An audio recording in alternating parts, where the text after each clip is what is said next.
Hey guys, in this video I'm going to show you how I deal with a bearing adjustment issue on a coaster brake hub when installing a sprocket for a motorized bike.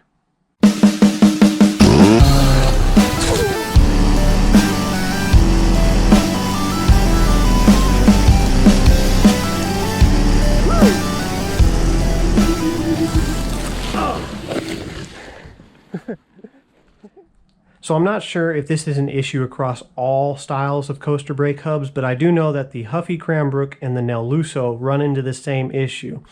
And I was made frighteningly aware of how many people are running into this issue when we open the Discord server.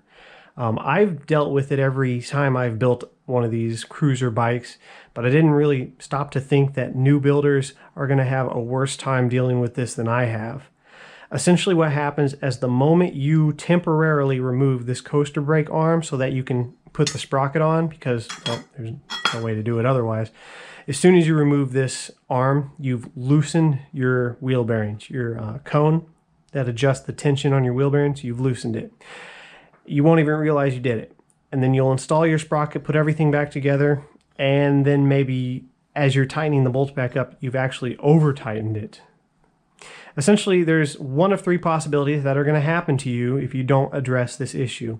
One, best case scenario, you get lucky when you install this and the bearings just happen to be adjusted at an okay tension, not too tight, not too loose, and your bike runs fine for a long time. The second is you loosen them up, you put it all back together, you go to ride your bike, and you realize your rear tire has slop in it. You can wiggle it back and forth. That's because the bearings are too loose. The third and the worst case scenario is you don't notice anything, the bike runs fine. What's happened is you've over tightened the bearings and they're basically chewing themselves apart as you ride the bike. The motor has enough power to overcome the drag from the bearings, but if they are over tightened and you ride the bike, you'll cause catastrophic failure. They'll chew each other up. And then you'll have less bearing material, and then the wheel will become sloppy, and it'll usually happen while you're riding, and it will fail. Your tire will just start wiggling around back there. All sorts of bad things can happen. Okay, so those are your three scenarios, and I'm going to show you how I deal with it. Now, there are probably much better ways to do this than I'm about to show you. The important thing about this video is just that you're made aware of the issue. If you find a better way to deal with it, great. But as long as you know about it, that's the important part.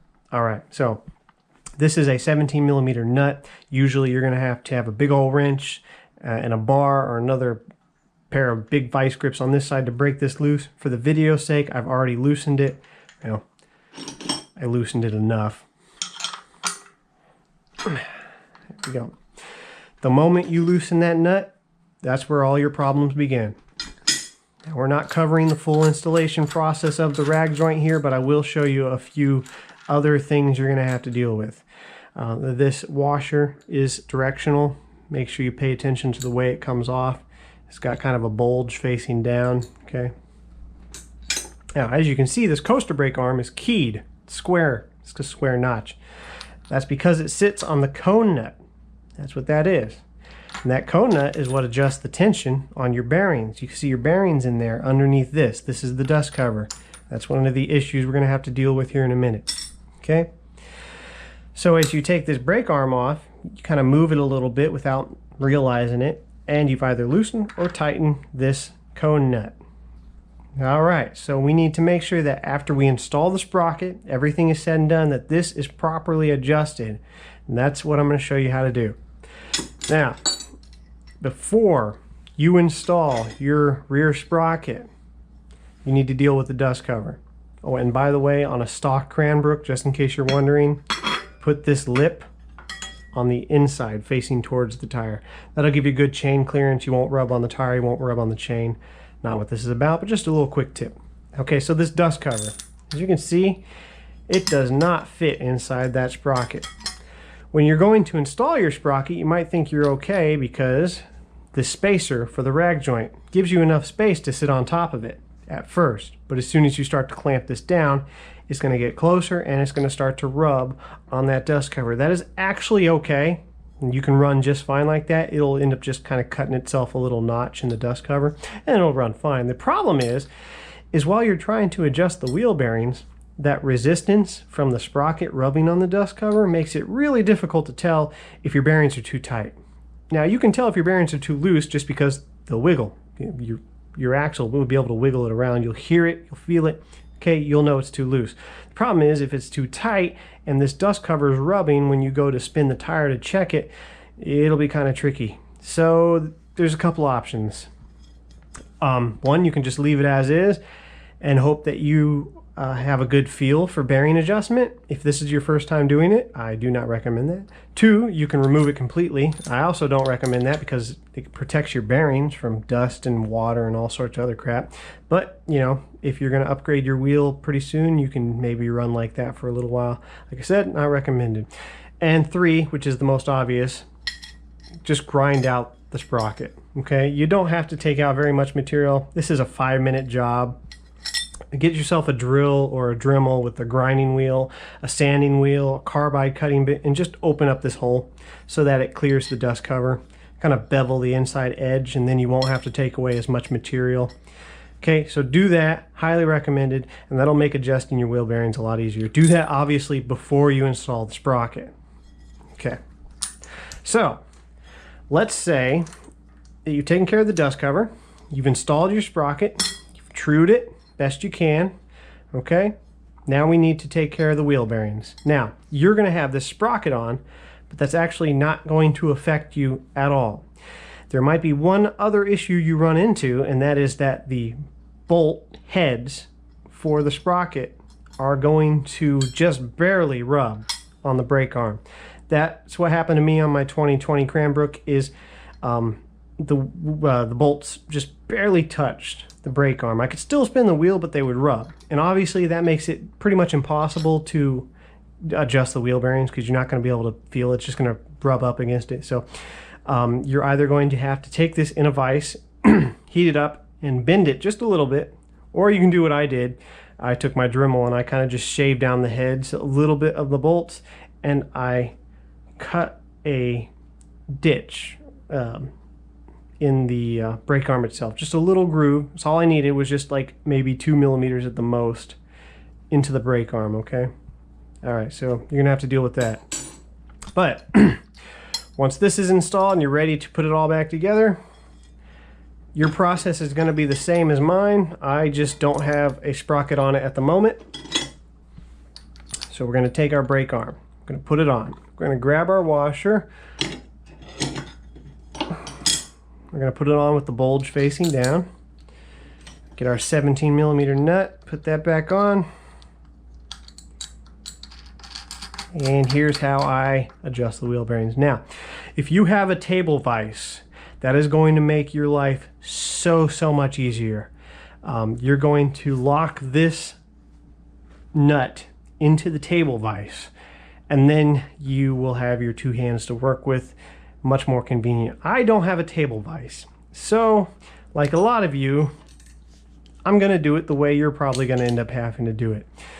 Get yourself a big old pair of channel locks. They don't have to be these ones specifically, you can just be regular old vice grips, but you want them to be big, or a big crescent wrench like this, whatever works. You're going to clamp down on the nut on this side. Make sure it's good and tight as you can get it. Okay, you're going to sit this right on your lap, and you're going to cradle it with your legs. And you are going to make sure during this entire process that this crescent wrench or whatever you're using does not move, because it's holding your axle. While you're up here trying to adjust this nut and this brake arm, this axle is going to want to try and move, and it's really annoying. I think you can technically do this on the bike, but you run into some other issues that make it more difficult, so I just like to do it in my lap. Okay, so what we are going to do is we're going to loosen this. We're going to loosen our cone using the brake arm. Remember, this is slotted, so make sure it's in the slot.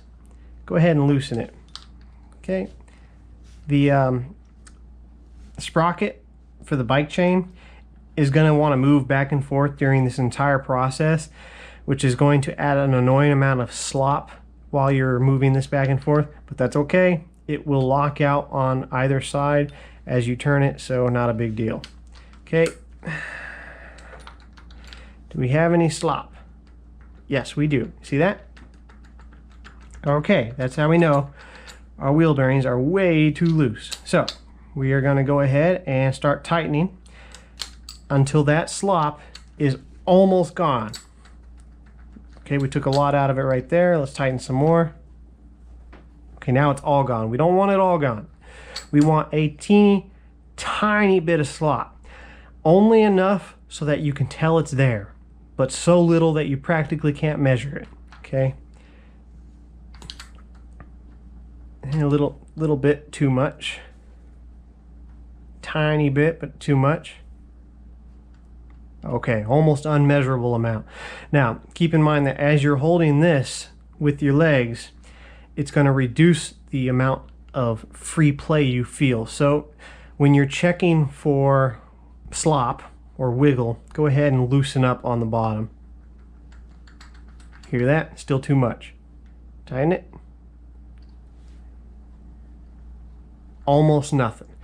We'll go ahead and leave it there. Okay, now go ahead and clamp back down on the bottom with your legs there. Hold this brake arm right where it is. You want to make sure that this brake arm and this vice grip does not move. It's impossible to do this perfect, and you'll end up doing it about a dozen times if it's your first try, but you have to start somewhere. Go ahead and hand tighten this down. Check it. Tiny bit of wiggle, which is fine because it's going to go away as soon as you try to start tightening this nut, the 17mm nut, against the brake arm. Now, as you start to tighten this, make sure that brake arm doesn't move. Make sure those vice grips don't move. You do not need to get this super tight.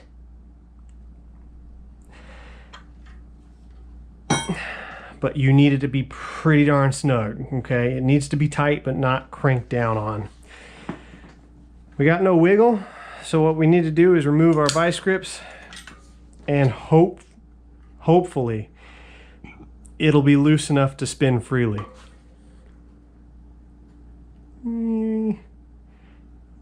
Oh yeah, okay, that's good. My rule of thumb is, if you don't feel anything moving, you don't hear anything moving, that's good. It's not too loose.